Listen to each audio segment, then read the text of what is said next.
You're listening to the Religion Unplugged podcast. I'm Matthew Peterson, and today I'll be speaking with medieval historian Michael Staunton about his recent book, Thomas Becket and His World. Michael, thank you so much for being on the show with us today. Thank you, Matthew, for inviting me. Absolutely. Um, so Thomas Becket, he's a saint. There are many saints. I'm curious. You've written about Thomas Becket for many years. What is it about him that you find so compelling that keeps you coming back to him in your research? One of the things is that we know more about Thomas Becket than we know about any English person of the Middle Ages, certainly. And there are very few other people of the Middle Ages that we know as much about. And that's simply because there was such a volume of material written about him. And the result of that is that we can actually get a nuanced picture of him. He was also a very controversial figure. He had a very unusual life in a certain way, but also one that reflected his times. He started off as the son of a merchant in London. He ended up becoming the the right hand man of the King of England. He went on to have the leading position in the church, turns against the king, and ends up becoming a celebrity throughout Europe, both reviled and hailed as a champion of the church. And then he experiences, and this is what he's best known for, I suppose, is the end of his life. He was murdered in Canterbury Cathedral at the height of his fame by men who claimed to act on behalf of the king. And then in the aftermath, this very complex, in some ways very flawed figure was hailed as the greatest saint of his age.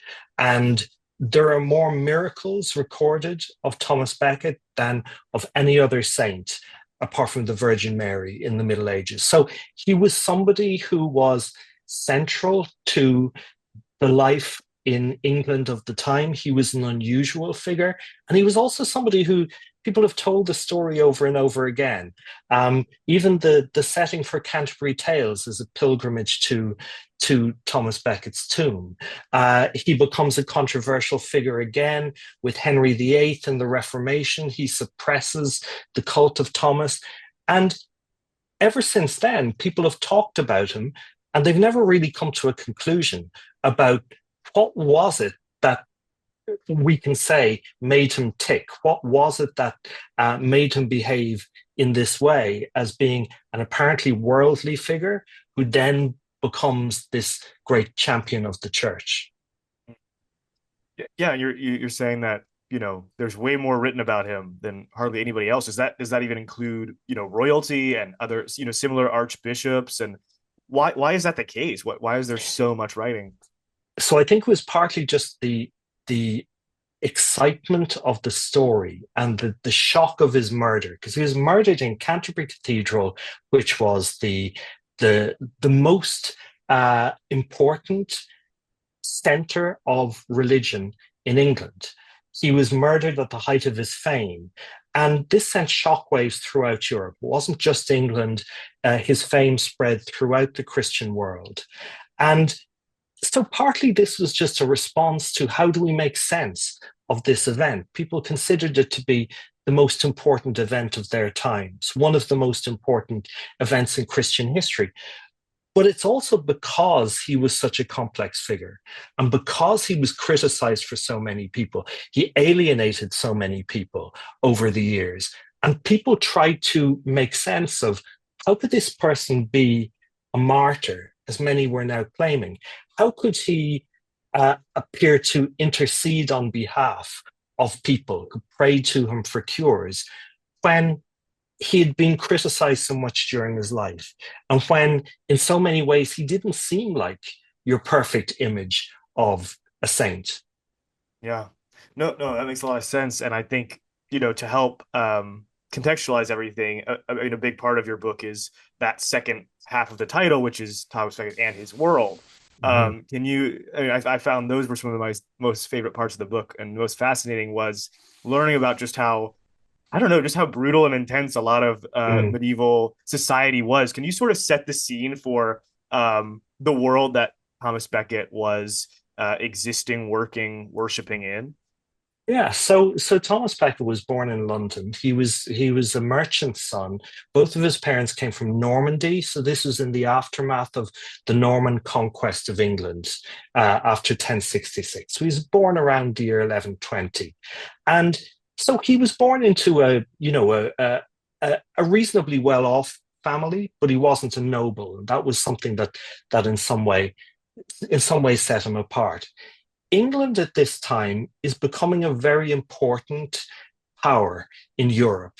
And this is in part because of King Henry II, who comes to the throne in the year 1154 and becomes Thomas's close friend and then his bitter enemy.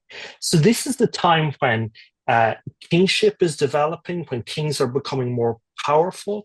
It's also a time when people often talk about the 12th century as being a time of a renaissance, earlier than the Renaissance that we associate with Italy, with Leonardo da Vinci and Michelangelo and so on. People talk about the 12th century as being a time when you have a growing population, you have people becoming more prosperous, you've got a revival of classical learning, you have the beginnings of the universities in Bologna, in Paris, and Thomas actually studied in Paris for a year. So he's growing up in this time of when there's rapid change. And in some ways, this world looks like ours, in that this is the time when you get the origins of the common law, the English common law. This is an integral part of the Becket dispute, because in some ways it comes down to a clash of laws, a clash of jurisdictions. It's also a time when the papacy is gaining a new importance, and the the Pope is becoming the leader of a truly transnational church. But it's still a world that, as you say, can be very brutal. It's still a world where physical power is uh, is always there.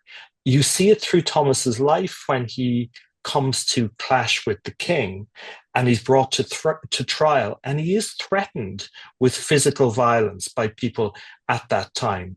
It's a world in which you find Thomas fleeing into exile to France and hiding out effectively in an austere Cistercian monastery. So you have that kind of world, the world of the ascetic, monastic lifestyle.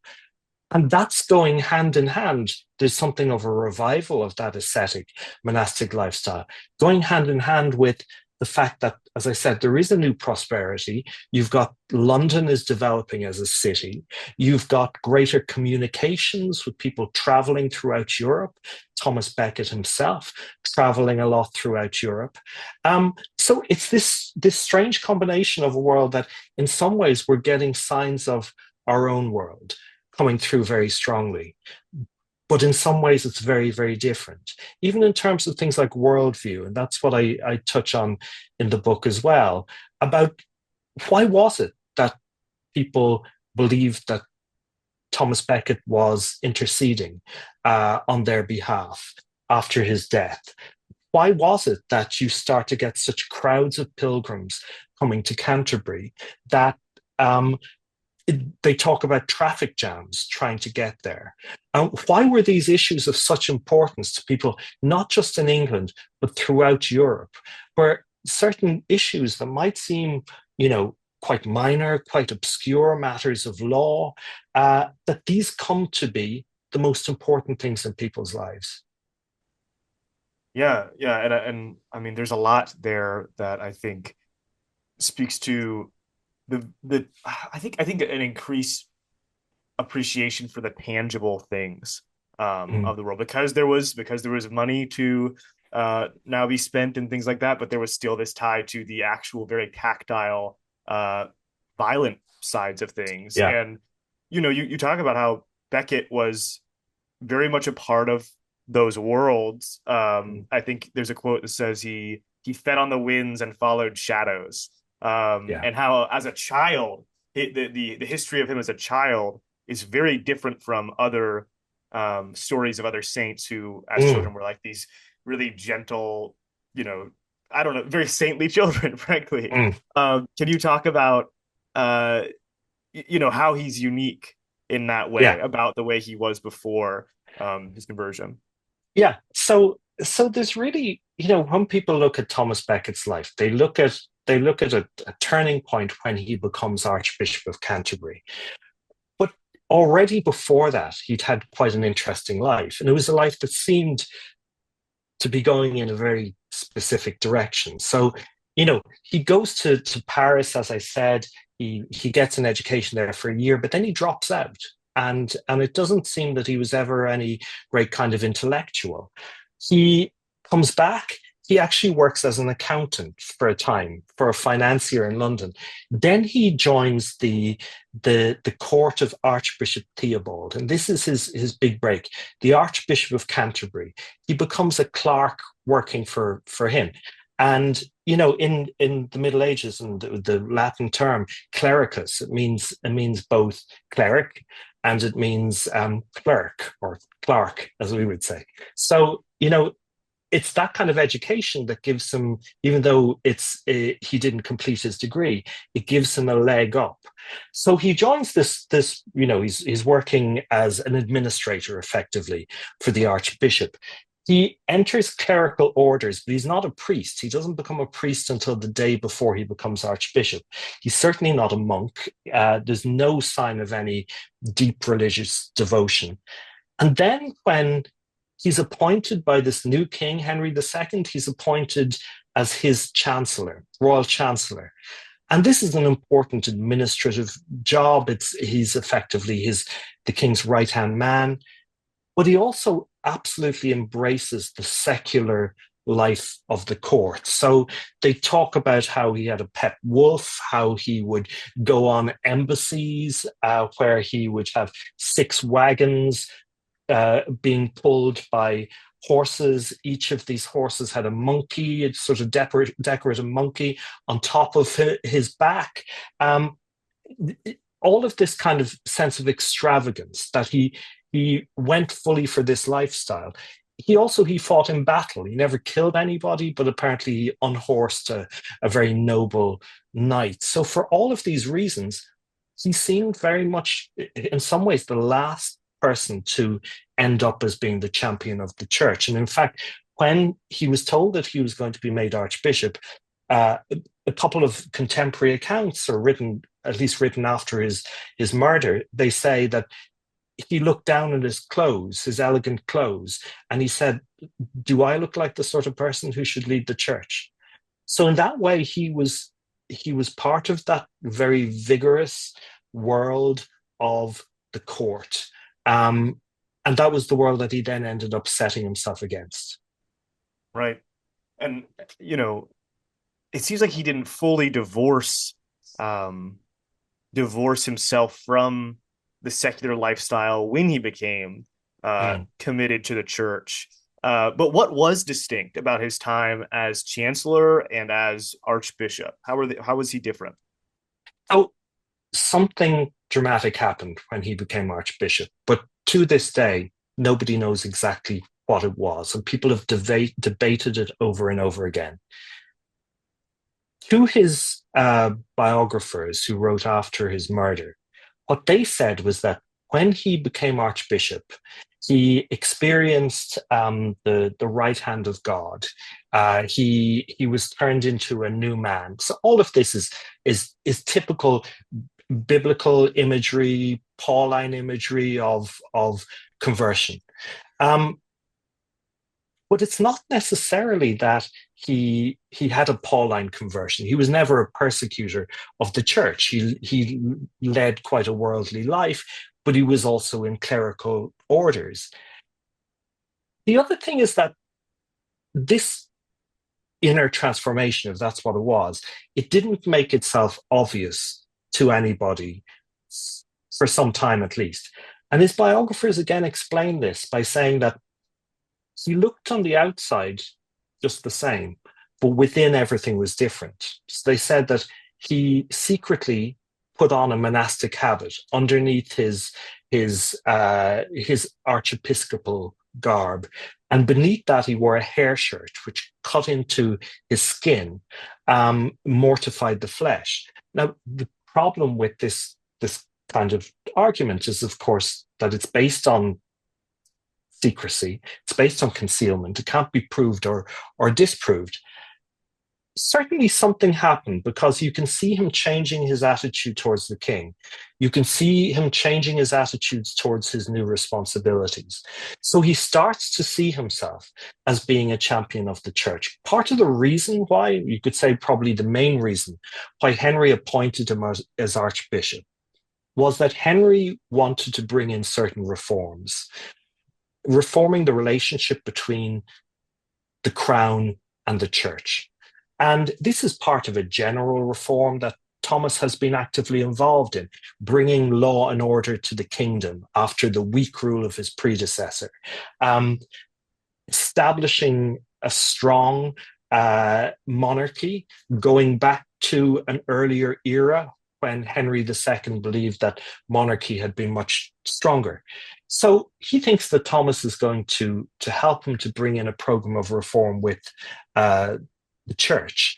And he's surprised when Thomas refuses to go along with that. And in fact, Thomas starts to stand up for the rights of the church and does it in quite small ways initially, just over matters of taxation, for example, but then starts to present himself as this being his duty. He's now archbishop, and it's his duty to protect the church's liberties. Totally. So I think, and you've touched on it in bits and pieces throughout, but you bring up a lot of examples throughout the book of, sort of legendary moments in Thomas's life, and even in sort of his parents' meeting is a legendary thing. And there seems to always be, it's often caveated with, this didn't come out until after his death. And there does seem like you have sometimes an air of skepticism that's greater on some and less on others. As somebody who's, been around his work for so long, how do you decide what's trustworthy and what you want to really mark as, we're really not sure about this?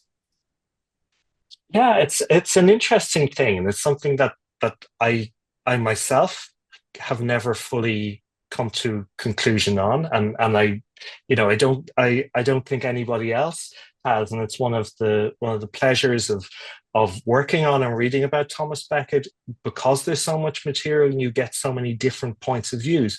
One thing I would say is that we're looking at Thomas's life through a huge volume of material, letters that were written at the time, lives of Thomas that were written afterwards. You can obviously see a certain bias there from their partisans of Thomas writing letters on his behalf. You have people writing after the murder, which are, favorable towards him, but they will also acknowledge certain criticisms, even just to rebut those criticisms. And we also have certain materials that survive criticizing Thomas. So there's not all that much difficulty in accepting the timeline of what he did, where he was, what he said, those kinds of things. Those are often recorded day by day or even hour by hour. What the greatest difficulty is interpreting them. And this is accentuated by the fact that Thomas was very conscious of his own image. Thomas presented himself in a certain way from an early time. So, for example, when he comes into conflict with the king over various matters that are to do with, say, the rights of the kings to have jurisdiction over clerics, that's one of the central things, or preventing clerics or clergy from appealing to the Pope or traveling to the Pope without the king's permission, things like that. This culminates in a trial where Thomas is brought to trial on a number of charges that are really just a way of trying to humiliate him or trying to get him to resign his office. And what he does at that trial is that he starts to present himself as the follower of Christ and the martyrs. So on one day of the trial, he says the Mass of St. Stephen. It wasn't the feast day of St. Stephen, but the Mass of St. Stephen is all about the persecution of the saints by kings. Kings and princes have sat and spoken against me. And he carries into the chamber his cross, which is normally held by his cross bearer in front of him as he processes in, but he picks it up in his own hands and carries it into the chamber. And he does that quite clearly and very provocatively as a way of saying, I am being persecuted. I am the follower of Jesus here. This is not a battle over jurisdiction or taxes or anything like that. This is a battle over good and evil. This is a battle of the champion of God and the church against tyrants. So this is the kind of image making that you have. And you have then after this, he goes into exile for some years, as I mentioned. And during this exile, we have all of these letters being sent back and forth. And some of them are saying, oh, I hear that by his enemies, saying, I hear you're now leading this very pious life. They're saying this in a mocking sort of way, because clearly reports have got out that he's turning to reading the scriptures, that he's undergoing various acts of bodily mortification and so on. And they can't quite believe that this is true. So even people at the time weren't entirely clear about, well, what were his genuine motives here? Are these things that are being said positively or negatively about him, are these true, or are they just coming out of whatever side is speaking in the dispute at this time? So even at this time, it's hard to entangle legend from reality. One other thing is that in the way that these letters that are written during his lifetime and also the lives that are written after his death, they're written in a kind of language that is infused with the Bible and with theology. So particularly after his murder, his supporters look back over his life and they say, how does this fit in with his martyrdom? If we accept that he was a martyr, then how does his earlier life fit with that? And in doing that, they compare him to earlier saints. They compare him to great champions of the church, and they use biblical and exegetical language throughout. Some of his supporters were very highly skilled biblical scholars, and they saw in his life a fulfillment of biblical writings, of patristic writings, and so on. Yeah, and obviously Thomas's death is such a essential part of his whole character. I mean, you brought it up in the beginning as part of what's so compelling about him, and throughout the book, it kind of looms large. There's many references to this incoming death. What makes that death so infamous and so why does it keep coming up throughout history? Why are we so interested and fascinated by Thomas Becket's death? Yeah, well, I mean, as you say, everybody knows where the story ends, and in a way, whenever anybody talks about Thomas, it's seen in the light of that death. In fact, one of his biographers calls it the consummation of his life, of his earlier life. Says that everything that he was living towards, it all came together in that death. But also, people at the time answered this very question. So his biographers, his friends who wrote about this to the Pope, to other figures, they said, this is a greater crime than we have ever seen in Christian times. And they even said,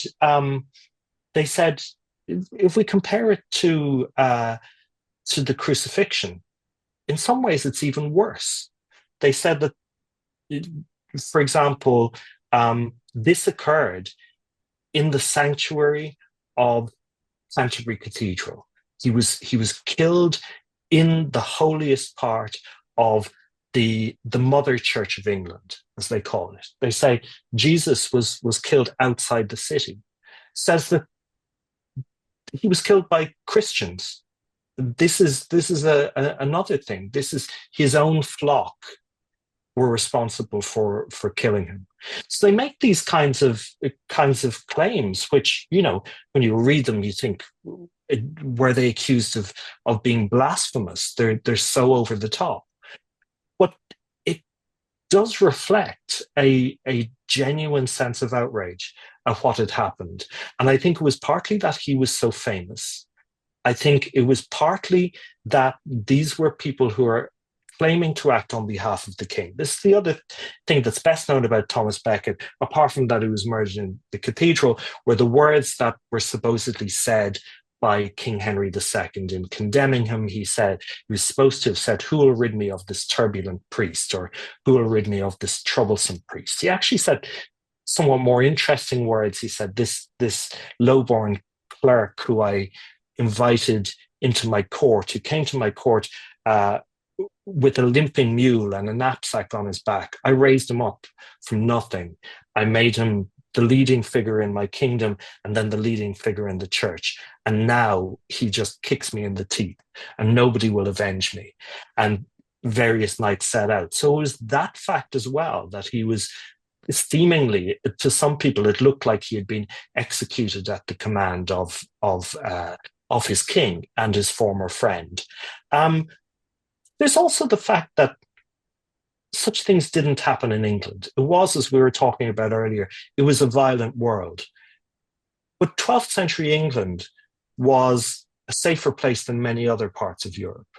It considered itself, people in the elite of English society considered themselves to be very sophisticated and civilized in comparison to their neighbors, for example. And this meant that for an archbishop to be killed in the sanctuary of his own cathedral was hard to believe. And we have these very vivid descriptions, many of them eyewitnesses, many of them people who hid behind altars when the knights came crashing into the cathedral and challenged him, debated with him, and then eventually killed him.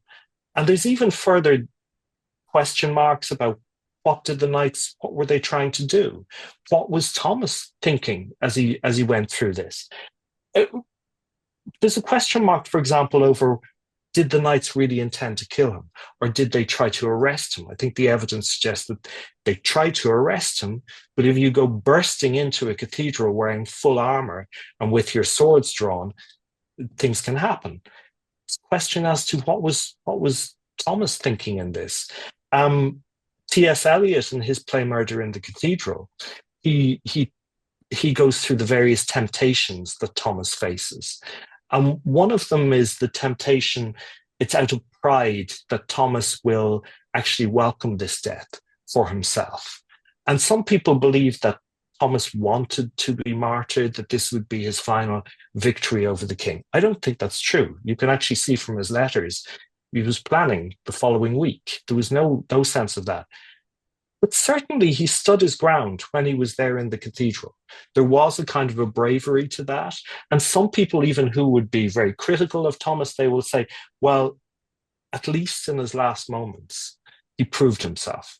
And that kind of physical bravery is really what people ended up celebrating. So I think it's all of those things combined that make it such a compelling end to his life. Totally. And obviously there's the super fascinating storyline of him being very good friends with King Henry and then leading to this terrible falling out. How much of that falling out was due to the actual characters involved, the actual people of Henry and Thomas, and how much of that was just the inevitability of politics and religion clashing and going after each other? Yeah. Well, I mean, this is also a reason why the story of Thomas Becket and Henry II is not just something that's of interest for their personalities, not just for the drama involved. It's also because it shows the fault lines that were there at this time between the secular power, and ecclesiastical power. Now, all of this is happening in the aftermath of the first great division between those powers in Europe, which is known as the investiture controversy towards the end of the 11th century. And this involves the rise of papal power. The key figure here is Pope Gregory VII, and he ends up excommunicating and deposing the German emperor. So in some ways, this is the reflection of those tensions there in England. And these tensions couldn't really be properly neutralized. It was impossible. You had the Kingdom of England, where kings were extending their powers in all kinds of ways. This culminates in it's only a few decades after this that you have Magna Carta. Magna Carta as being an attempt to rein in King John, who's the son of Henry II. So that's all part of the same thing, this expanding powers of kingship. But at the same time, you have an assertive church that is looking to its rights, that is looking to ecclesiastical liberty, that has the kinds of verbal tools to advance this. A lot of the arguments that are being made by Thomas and his supporters, they echo those made by popes a few decades earlier. So in some ways you could see that, well, maybe this would have happened anyway, but it wouldn't have happened in the same way, I think. I think the personalities involved are crucial. Henry II, his mother, had believed that she was the rightful heir to the throne.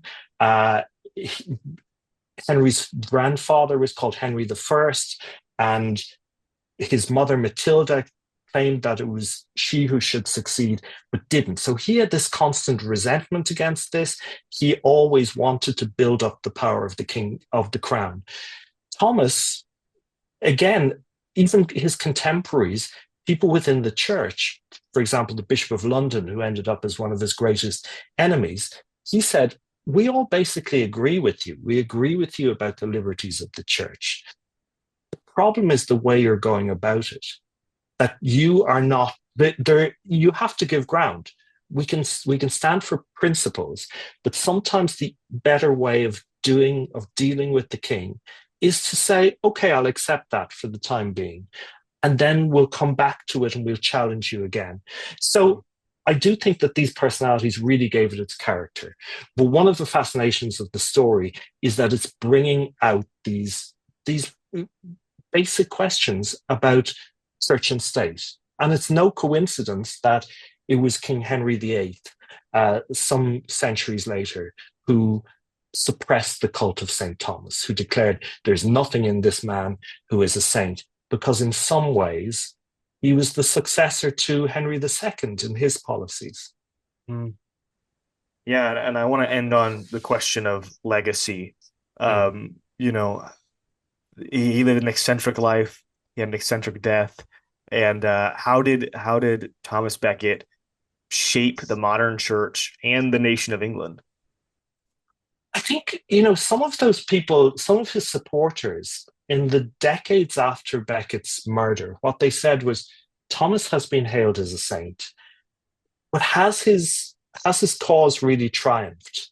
Because in the aftermath of the Becket dispute, there really wasn't all that much attention to these kinds of issues. You can see that people were tired of them. People had they saw that this is what happens if you start pushing these kinds of debates so far. But he did have various people over the rest of the Middle Ages who came to clash with kings, and they would invariably say that they were standing in the footsteps of Thomas Becket. It's no coincidence that during the Reformation, Thomas More is one of the leading figures in opposition to Henry II. Part of that is because the name Thomas was simply so popular at that time. And so his legacy continued. After that, Thomas is often, he comes to be associated with, say, if there's Protestant Catholic clashes, he tends to be more of a symbol of Catholicism, but not a straightforward symbol in that regard either. So, you know, to this day, it's always been the case that people can project onto Thomas what they wish. He's one of those figures from the Middle Ages, like say Joan of Arc, who can be claimed by a range of different groups of people.